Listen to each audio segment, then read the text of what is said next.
His son surprised him. "Dad, I found you a wife." The widowed rancher froze. His son said 4 words, and Don Rosendo Villanueva had not seen them coming. Welcome. If this story moves you, subscribe to the channel and leave a comment telling us where you're watching from. Your company on these stories means everything.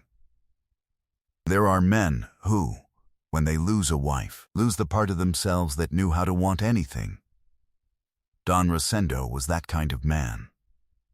This is his story, and the story of a woman who had spent so many years being invisible that she had almost forgotten she had a name. Don Rosendo was 63 years old, a rancher from the flatlands outside Pátzcuaro in Michoacán, where the mornings arrive wrapped in the lake's mist and the avocado groves go silver in the early light. He was a large man, wide through the chest, with hands that had worked cattle and fences for 40 years, and a voice that did not rise when he was angry but dropped instead, which was far more effective. He had been widowed 2 years before, when his wife Dolores died of the illness that had been taking her slowly for 3 years, and he had managed those 2 years the way a man manages something he has decided not to examine: by moving, by working, by staying busy enough that the quiet could not find him. His children were 4: Rodrigo, who was 30 and ran the rancho alongside him, and 3 daughters: Fernanda, 34, Pilar, 31, and the youngest, Inz, who was 26 and had moved to Morelia for work and came home on long weekends still carrying the city in her posture. It was Rodrigo who said the 4 words. He said them on a Sunday afternoon in late January, while his father was mending a section of fence in the lower pasture and had his back to the approach. "Pap, I found you a wife." Don Rosendo set down the wire stretcher. He did not turn around immediately.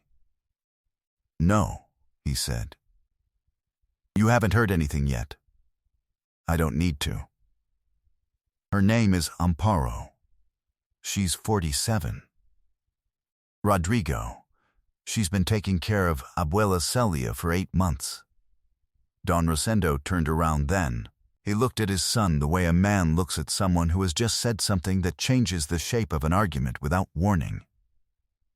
His mother, Celia Villanueva, was 81 years old and lived in the small room at the back of the main house, the one with the window that faced the durazno tree.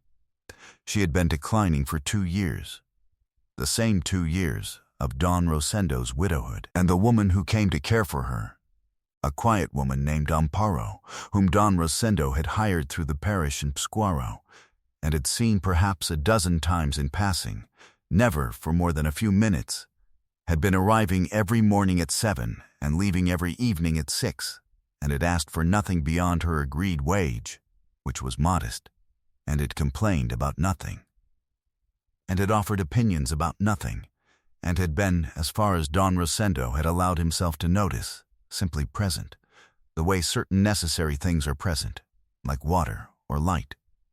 "She's an employee," Don Rosendo said. "She's more than that, and you know it," Rodrigo said. "Abuela Celia talks about her every day. She hasn't talked that much in 2 years. That's Abuela's business. Pap, when is the last time you talked to anyone for more than 10 minutes? Don Rosendo picked up the wire stretcher. He went back to the fence. The daughters found out about it before sunset. Rodrigo had a way of doing things that did not account for the speed of family communication. By the time Don Rosendo came in from the pasture and washed his hands and sat at the kitchen table, Fernanda had already called Pilar, and Pilar had already called Inz, and Inz had called Rodrigo to tell him he had made a serious mistake. And Rodrigo had hung up and poured himself a glass of water because he knew the next few days were going to require patience. Fernanda arrived at the rancho on Monday morning with her husband's truck and the expression of someone who has organized her thoughts carefully on the drive over. She was a practical woman, Fernanda, and she had loved her mother with a particular fierceness, and she was not a cruel person. But she was a person for whom certain things were clear, and certain things were not permissible. And a household employee becoming her father's wife was not permissible. "Pap," she said, sitting across from him at the kitchen table, "you don't know this woman. I know she's been good to your grandmother. That's her job. It's more than a job if you do it the way she does it. Pap, think about what you're saying. Think about what people will say. Think about ma'am." Don Rosendo looked at his hands around the coffee cup. He said nothing for a moment. "Your mother," he said slowly, "would not have wanted me to turn into furniture." Fernanda did not have an answer for that, but she did not agree with it either, and the table was quiet in the way a table goes quiet when two people have reached the limit of what words can do. That evening Pilar came, and then, the day after that, Inns drove up from Moralia. They arrived separately and said largely the same things in different registers. Pilar practical and firm, Inns more emotional, both of them returning to the same territory. The difference in age, the difference in background, the fact that Amparo had no family that anyone knew of, the fact that it would look like something it wasn't, the fact that their mother had only been gone 2 years. Don Rosendo listened to all of them. He did not argue. He said very little. He went to bed each night with the question of Amparo Sandoval in some room behind his thoughts, not yet fully examined, not yet put away. Her name was Amparo Sandoval. She was 47 years old, the daughter of a farm worker from Zacapu, and a woman who had died when Amparo was 12.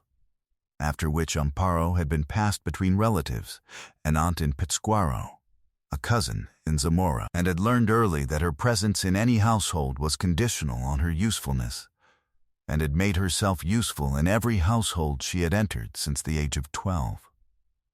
Quietly and without drawing attention to it, because attention had taught her nothing good. She had a face that people forgot to describe afterward. Not because it was plain, but because she had spent so many years arranging it to take up no space.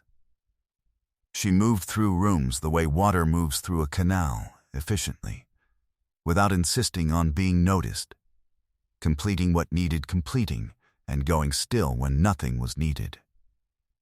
She had never married. She had been close, once, to a school teacher in Zamora who had left for Mexico City after 2 years and written twice, and then not written again. She had folded that part of her life away with the care she gave to everything she folded, and she had not opened it. She had come to care for Doa Celia through the parish referral, and she had accepted the work because it was work, and she was good at it.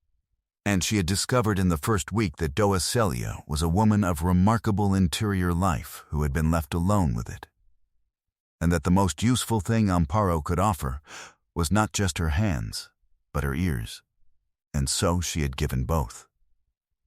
She was not aware that Rodrigo Villanueva had proposed her as a wife to his father. She found out on a Tuesday afternoon when Doa Celia told her, because Doa Celia had overheard Rodrigo and Don Rosendo arguing in the hall, and because Doa Celia at 81 had decided she was too old to keep information she found interesting to herself. "My grandson wants you to marry Rosendo," she said, in the same voice she used to request her afternoon tea. Amparo stopped folding the cobija, the patched wool blanket she brought every morning, and spread across Doa Celia's lap because the old woman felt the cold even in January, even with the room warm, and looked at the woman in the bed. "That is not going to happen, Doa Celia," she said. "Why not?" "Because I work here." "So did I once. I worked this rancho for 40 years. Then I owned part of it." "That's different." "Is it?" Doa Celia said, with the particular cheerfulness of someone who has lived long enough to find most arguments entertaining. "Rosendo hasn't looked at anyone since Dolores died. You make him coffee every morning when you get here, and he drinks it before it goes cold, which he never used to do. I've watched." Amparo folded the cobija and said nothing. The cobija, Doacilia said. You made that, didn't you? That's your work. It was my mother's blanket, Amparo said. I've repaired it several times. It's beautiful work. You have beautiful hands, Amparo. People with beautiful hands should not spend their whole lives folding other people's blankets. Amparo said nothing to that either. But she thought about it on the walk home that evening, through the mist coming off the lake, with her coat pulled close and the durazno trees along the road already beginning their first cautious buds. There was something else in Doacilia's room that Amparo had not mentioned to anyone. A clay pot on the windowsill, small, painted blue, that she had brought from her own house 6 weeks earlier because the old woman had admired it when Amparo mentioned it in passing, and because Doacilia had said she liked to have color near the window in January. Inside the pot, folded small, was a piece of paper. Not a letter, not a document, but a list. A list in Amparo's handwriting of everything she had observed in 8 months in that household. The medications and their schedules, the foods Doacilia could and could not eat, the words that calmed her at night, the songs she asked for when her chest was tight, the names of every person who had written to her in the last 8 months, and what they had said, copied down carefully, because Doacilia's eyes were failing, and she needed someone to read to her and to remember. There were also 2 letters Amparo had written on Doacilia's behalf, at the old woman's dictation, to a niece in Guadalajara who had not visited in 3 years, and a note to the family's notary regarding the property boundary question that Doacilia had asked her to send, because she did not trust her hands to write it clearly anymore. What nobody in the Villanueva family knew, not Rodrigo, not the daughters, not Don Rosendo, was that the clay pot on Doacilia's windowsill contained not just a list, but also a sealed envelope that Doacilia had placed there herself, 2 weeks before, on a morning when Amparo had stepped out to hang the laundry. The envelope had Don Rosendo's name on the outside, in Doacilia's handwriting, shaky, but legible. Doacilia had told no one. She was 81 years old, and she had learned that some things need to travel their own road. The confrontation came on a Thursday. Fernanda and Pilar arrived together at the rancho, while Amparo was inside with Doacilia. Don Rosendo was in the yard. The daughters walked past him and into the house and stood in the doorway of Doacilia's room and looked at Amparo, who was sitting in the chair beside the bed reading aloud from a devotional book. The cobija spread across Doacilia's lap, the clay pot on the windowsill with the morning light coming through the blue paint. "We need to speak with you," Fernanda said. Amparo closed the book. She stood. "Not in here," said Doacilia, from the bed, in a voice that had not lost its authority. "Whatever you have to say to her, you can say it where I can hear it." Fernanda looked at her grandmother. Doacilia looked back with the expression of a woman who has outlasted every argument she has ever been part of, and knows it. "Señora Amparo," Fernanda said, choosing her words with care, "you have been good to our grandmother. We acknowledge that. But what my brother is suggesting, it isn't appropriate. We think it would be better for everyone if you continued in your role, your professional role, and didn't encourage. I haven't encouraged anything," Amparo said. Her voice was level. She did not raise it. She did not step back. "Your brother spoke to your father. Your father hasn't spoken to me. I work here. That's all I've done." "Then you understand that this is—" "What I understand," Amparo said, "is that I have been here every day for 8 months. I have not asked for anything beyond my wage. I have done my work. What your family chooses to discuss among itself is your family's business, and I have not made it mine." She picked up the cobija from Doacilia's lap. It had slipped, and folded it back with the same careful motion she always used. "If you would like me to leave, Tell me directly, and I will," Pilar said quietly. "We're not asking you to leave." "Then I'll continue my work," Amparo said, and sat back down and opened the devotional book to where she had stopped. Doacilia said nothing, but she put her hand over Amparo's hand, briefly, the way old women put their hands over things they are claiming. And Fernanda saw it. And something shifted in Fernanda's face that was not surrender, but was adjacent to it.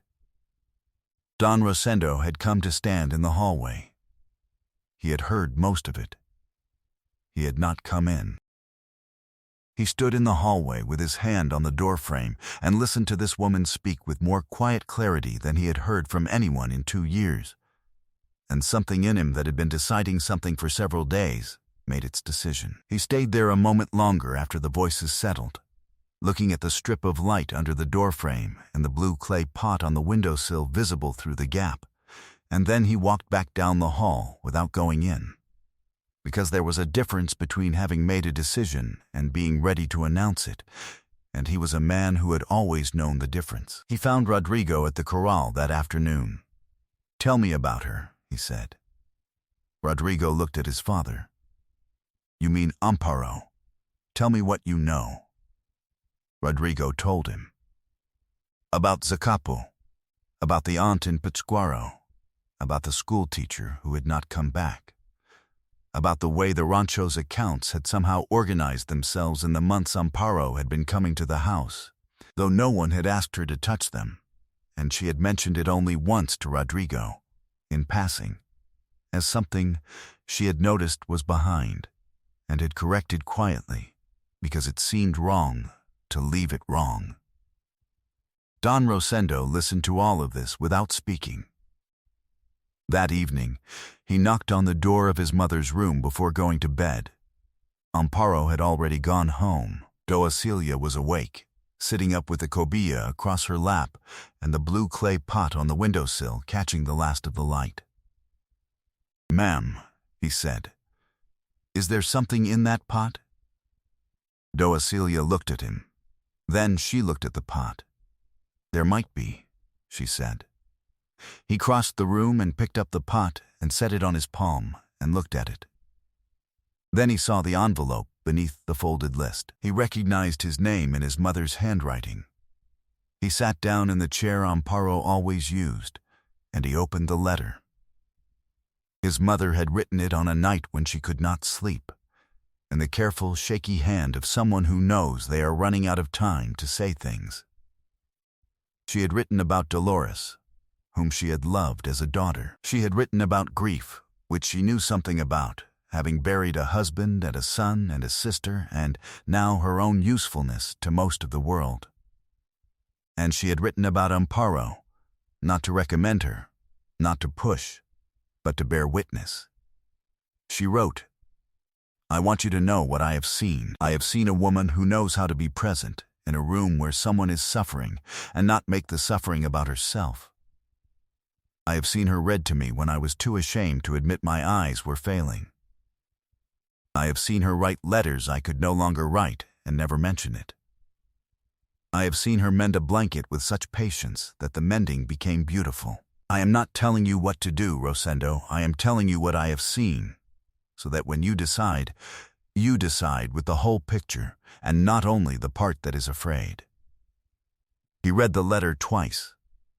The second time more slowly than the first, the way you reread something when the first reading has loosened something in you, and the second is the proof. He thought about the cobija, the patched blanket he had seen on his mother's lap for months, without ever asking where it came from. The mended places so carefully worked that the damage had become decoration. He thought about the clay pot on the windowsill, which had appeared there in autumn, and which he had walked past 100 times without asking whose it was. He thought about the accounts Rodrigo had mentioned. He thought about the coffee that was always made when he came through the kitchen in the mornings, and the way the house had felt different since October, warmer in some way that had nothing to do with temperature. The way a room changes when someone who knows what they are doing has been paying careful, unannounced attention to it for months. He sat in the chair until the room was fully dark. Then, he folded the letter along its original creases and put it in his breast pocket and went to bed. And for the first time in 2 years, he slept before midnight. By the time April came to Michoacán, and the durazno trees at the edge of the rancho property were in full flower, pale pink against the lake blue mornings, the ground beneath them thick with fallen petals, and the air carrying the smell of damp earth and blossoms the way it does in that part of the country when the dry season has finally given way. The household of the Villanueva Rancho had rearranged itself around a new center of gravity without anyone announcing a policy about it. Amparo still came in the mornings, but the hour had shifted to earlier because there was more to do, and she had taken over the household accounts fully, at Doacilia's insistence and with Don Rosendo's quiet agreement, and the accounts were in better order than they had been in 4 years. The copia still lived on Doacilia's lap through the mornings, and in the afternoons Doacilia slept and Amparo sat in the corridor with the clay pot of seedlings she had started on the windowsill and transplanted to the garden bed against the south wall, chiles, herbs, a climbing vine that Doacilia had asked for by name, remembering it from her own mother's garden 50 years before. The south wall's garden was something Amparo had built in pieces, without making anything of it, and by April it was in full color. The daughters had not resolved their feelings, exactly, but Fernanda had come on a Saturday and found her grandmother laughing, genuinely, deeply laughing, at something Amparo had said, and had stood in the doorway long enough to understand that whatever she had been afraid of, it was not this.